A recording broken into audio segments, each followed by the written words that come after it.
किसी ने सच ही कहा है कि 100 गुना बढ़ जाती है खुशी महज मुस्कुराने से, फिर भी लोग बाज नहीं आते हमेशा मुंह फुलाने से। नमस्ते दोस्तों, मैं विनय निगम और आप देख रहे हैं जिंदगी की बातें। एक छोटी सी कहानी आपको सुनाता हूँ। यह कहानी है एक सुमित जी की, जो बर्फ बनाने वाले कारखाने में काम करते थे और वहां पर बहुत सारे मजदूर और अधिकारी काम करते थे। और सुमित जी का जो रूटीन था वह कि जब भी वो अपने ऑफिस या वर्कशॉप में जाते थे, फैक्ट्री में जाते थे, तो अंदर जाते हुए ये जो गार्ड साहब थे इनको राम राम करते हुए जाते थे और बाहर निकलते हुए भी राम राम काका कह के बाहर निकलते थे। हमेशा खुश होकर मुस्कुराकर उनसे बात करते थे। एक दिन सुमित जी जो है कि फैक्ट्री में थे और शाम में निकलने का समय हो रहा था। उनको लगा कि एक बार फ्रीजर रूम में जाकर देख लेते हैं कि क्या हालत है। तो ये फ्रीजर रूम में गए हुए थे और वहां इनको थोड़ा सा समय लग गया। और चूंकि छुट्टियों का समय था, लोग जल्दी में थे अपने घर को जाने के लिए और छुट्टियों का सीजन शुरू होने वाला था। फटाफट फटाफट लोग निकल रहे थे। किसी को लगा कि अंदर कोई नहीं है तो बाहर से जो है फ्रीजर रूम का दरवाजा लगाकर चला गया। और अंदर सुमित जी जो थे वो अटके हुए थे अपने काम पर। सुमित जी को पता ही नहीं चला कि कौन गेट लगाकर चला गया। जब काम फिनिश हुआ, वापस आए तो देखा कि दरवाजा बाहर से लगा हुआ है। सुमित जी खटखटाने लगे, अपनी पॉकेट देखी तो फोन नहीं था, क्योंकि फोन बाहर डेस्क पे रख के आए थे। बाहर रखा हुआ था, छोड़ दिया था बाहर डेस्क पर।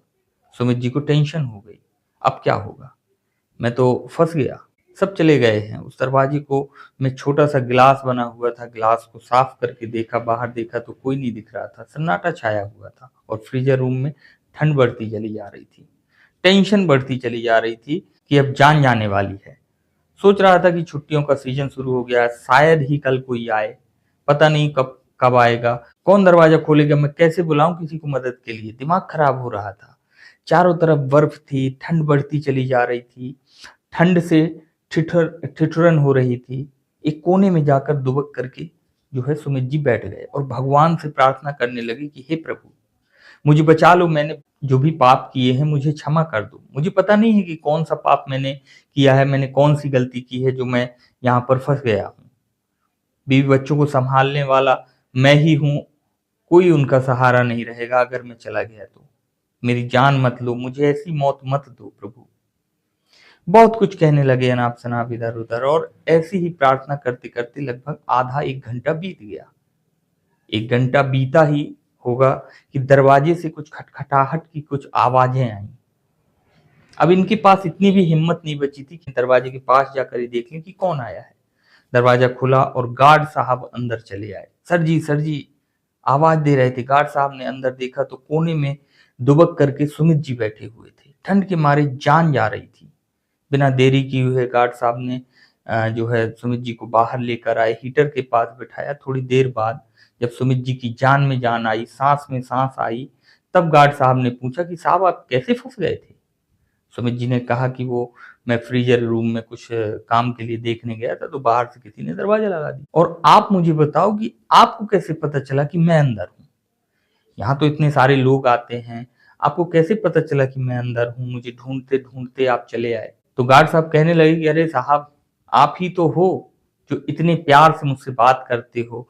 बहुत कम लोग हैं जो मुझसे यहाँ ढंग से बात करते हैं। ज्यादातर लोग नजरअंदाज करके, इग्नोर करके मुझे चले जाते हैं।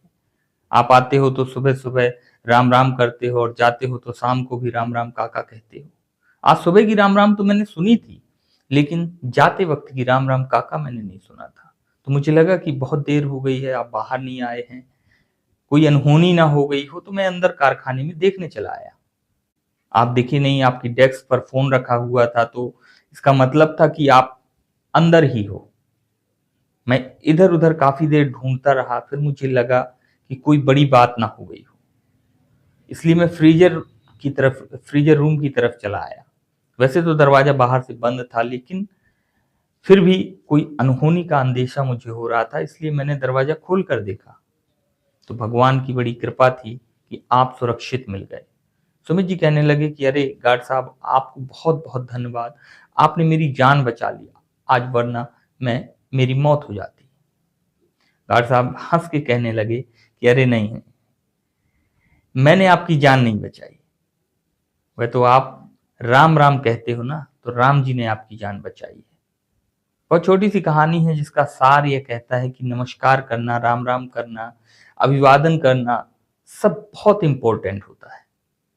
आपको पता नहीं है कि कौन आदमी आपके कब काम आ जाए। राम राम कह रहे हैं तो प्रभु का नाम ले रहे हैं, तो प्रभु तो आपकी रक्षा कर ही लेंगे। अभिवादन करना, ग्रीटिंग जो है बहुत इंपॉर्टेंट है लाइफ में।